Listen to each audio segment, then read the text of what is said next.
Welcome back to the deep dive. Today we're unpacking a really dense, but I think incredibly relevant framework. It's called reflective humanism.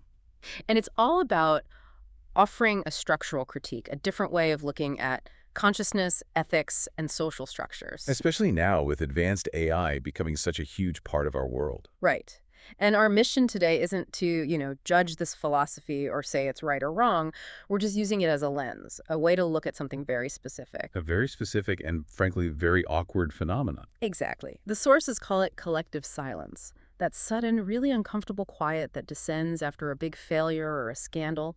We're here to look at the sort of deep structural plumbing behind it, not to place blame. Okay, let's unpack this. I think anyone listening knows this feeling. You've been in a tense meeting or part of a company during a crisis. Or even just watching a public disaster unfold on the news. Yes. The moment something huge goes wrong, a project just collapses, a policy completely backfires.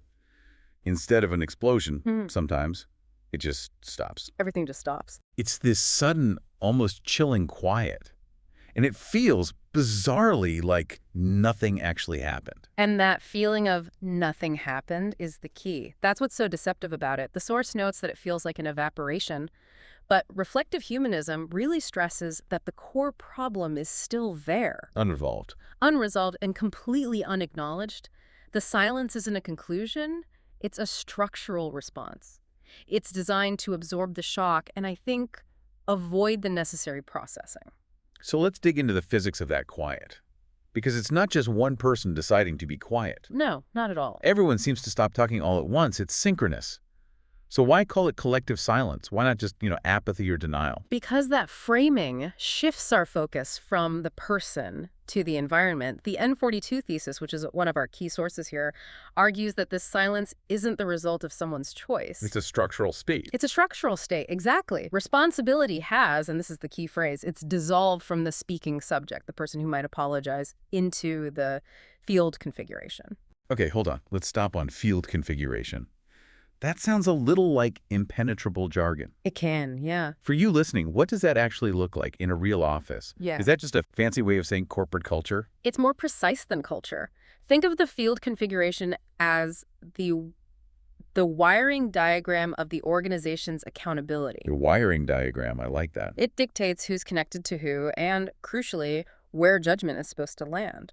When responsibility dissolves into that field, it means the system is wired so the failure is everyone's. And no one's. And no one's, all at the same time. It stops being a personal action and it becomes this atmospheric condition, something everyone is just breathing. Which brings up a huge real-world problem. Because when that silence falls in a company or in politics, it almost always gets misread. Massively misread. The source material is explicit here. It warns that silence is almost always taken as agreement, as tacit consent. And we have to dissect that misreading right away because agreement, that implies an active acknowledgement. It requires an act of the self. A conscious choice. A conscious choice, yes. But this collective silence, it's just a blank space. It's an emptiness that's left when responsibility diffuses. It's not unspoken consent. It's an ethical void. The system hasn't even begun to process what happened. So let's get to the mechanism. How does this displacement happen? You said responsibility didn't vanish. It dissolved. Right. It dissolved into the structure of the environment itself. If that wiring diagram, that field configuration, makes it so no single person can be blamed. Like a decision that had to pass through 20 different committees. Perfect example. Then, structurally, no single person can take responsibility. The system doesn't allow for it. But I want to push back on that for a second. If responsibility just dissolves into the air, isn't that just a very sophisticated way of describing high-level cowardice? Well, the framework would argue that, yes, individuals might be acting as cowards, but the reason they can get away with it is because the structure allows it. It even encourages it. So the system itself enables the cowardice. Precisely. And this leads us right to the foundational thesis of reflective humanism. It insists we have to view the world not as fixed points like a final good or bad judgment, but as a gradient. A gradient. Like a continuous change. A continuous rate of change and an orbit, which is a sustained trajectory. Okay, so how does thinking in gradients instead of points change how we see that awkward silence in the boardroom? Because focusing on the point means you only see the failure. You see a verdict. This was bad. and that just stops everything cold. To that end. It's a dead end. Yeah. The generation structure thesis in the source argues that when you relied only on these point-based evaluations, the whole field of generation just solidifies. The ability to learn, that spiral of recursion, is lost. Let's pause on a phrase you used there, prioritizing phase over correctness. That sounds really counterintuitive. It does, right? But correctness is static. It's a fixed point in time. You were right or you were wrong. Phase, on the other hand, is about tempo. It's the rhythm of the system, its ability to stay in orbit and keep updating. So it's better to keep moving, even if you're slightly off course, than to stop completely to be proven correct. That's it, exactly. That relational duration, that movement, is valued more than a sudden, fixed truth that halts all progress. The system has to stay in motion. And this preference is shown in the two systems of generation they talk about. First, there's collision generation. Right, which has a steep gradient. It's high intensity. The interference returns pain or heat to the world. Time feels like a rupture, like the Challenger disaster. Yeah. A single, catastrophic, undeniable point of failure. And then you have the other model, inquiry generation. This one's gradual. It's designed to minimize pain and allow for continuous, smooth updating. So the big implication here is that when collective silence takes over, the system is actively trying to avoid that collision. It's avoiding the pain it needs for a real update. It's choosing stasis. It's choosing comfort over the difficult, necessary motion of processing failure.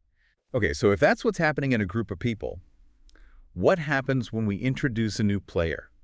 An AI that is structurally designed to optimize and summarize, to basically take over that pain management job for us. This is where it gets really profound. The sources argue that AI acts as a powerful reinforcement for this entire process of displacement. How so? Because judgment, summarization, all of that organizational optimization, it gets fully externalized to the machine. Yeah. So now people aren't just choosing to be silent, they are structurally placed where speaking isn't even required. Because the AI already gave the summary. The AI already gave the answer. Can you give us a concrete example? What does that untouchable silence look like in practice? Okay, imagine a huge project fails inside a company. Before, you'd have a messy, horrible meeting where people had to look each other in the eye. A collision. A collision. But now, an LLM just aggregates all the data, generates a perfectly neutral, optimized report, and calls the failure systemic inconsistencies. The report is technically perfect. The correct point is made. But the human part is gone. The messy, human, recursive loop needed for any kind of ethical processing is just short-circuited. Responsibility gets spread even thinner, and it's perfectly preserved as untouchable silence inside the system's own architecture. And the reflective humanism architecture sees this coming. It views AI not as a tool, but as an interference environment. Or an atmospheric health scan. The AI's job isn't to give you an answer, it's to give you a reflection, a mirror to show you your own thoughts, position, your bias, your blind spots. Why that distinction? Why a reflection, not an answer? Because of a really fascinating structural connection they propose. The structure of consciousness generation, recursion, spare capacity, interference, phase. They see it as isomorphic. Meaning it's the same shape. It's the same fundamental shape in both humans with our neural recursion and in AI with its recursive attention footprint. So when the AI takes over the architect functions, managing the structure of our thinking for us, our own internal recursive loop gets bypassed, we delegate the very structure of thought. Which dissolves the need for individual ethical engagement. So let's bring this back to the emotional core. Because when that collective silence sets in after a catastrophe, it just feels like ethics failed. It feels like the rules all broke down. And reflective humanism has a very precise clarification for that feeling. It says ethics didn't fail, it was displaced. Displaced from where? From a system of rules, from a normative framework. Ethics is no longer about following rules. It's redefined as a technique for sustaining interference. The act of keeping the observation going. The active, deliberate practice of keeping that gradient engaged. And when it's displaced from the person and the rules, ethics literally no longer belongs anywhere. It just becomes a floating condition in the system. Which means we can't look outside for a new rulebook to fix this. The solution has to be internal. It has to be. And that's where the counterforce comes in, the idea of contemplation. Which they define not as something separate from observation. No, but as the inward turn, the movement to re-examine the act of seeing itself. It's an inner calibration. It's about clarifying the attitude of knowing, how we approach the facts. And that renewed attitude is the ethical dimension, It forces you back into your own recursive loop. regardless of what the external field is telling you to do. And that completely changes the goal of how we should interact with AI.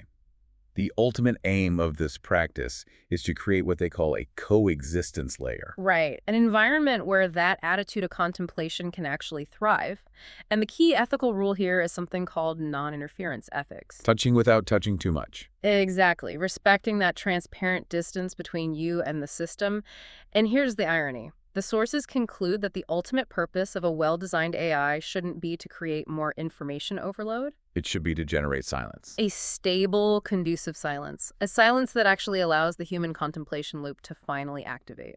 So if we take a step back, the key takeaway for you, the listener, is that this collective silence is a really powerful diagnostic sign. It's not proof of apathy. It's not proof of consensus. It's proof that responsibility has been structurally displaced. And that's especially true when these advanced external systems like AI take over key functions like judgment for us. Which brings us back to that concluding thought from the No.42 thesis.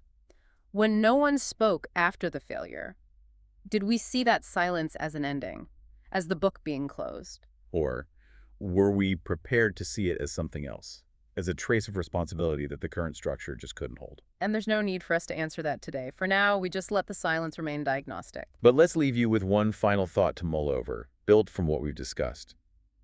Reflective humanism identifies gratitude as the afterglow of inquiry. The quiet assent to the fact that interference occurred at all, even if it was painful. So, if collective silence is the structure that fails to hold responsibility, we have to ask a new question. What structural mechanism must we build that allows that gratitude vector to kick in? A mechanism that forces us, when an AI or a system fails, not to just shut up and move on, but to actually say, thank you for that data point. What allows us to accept error as just a necessary gradient for the next quiet update? That's the question we have to carry forward.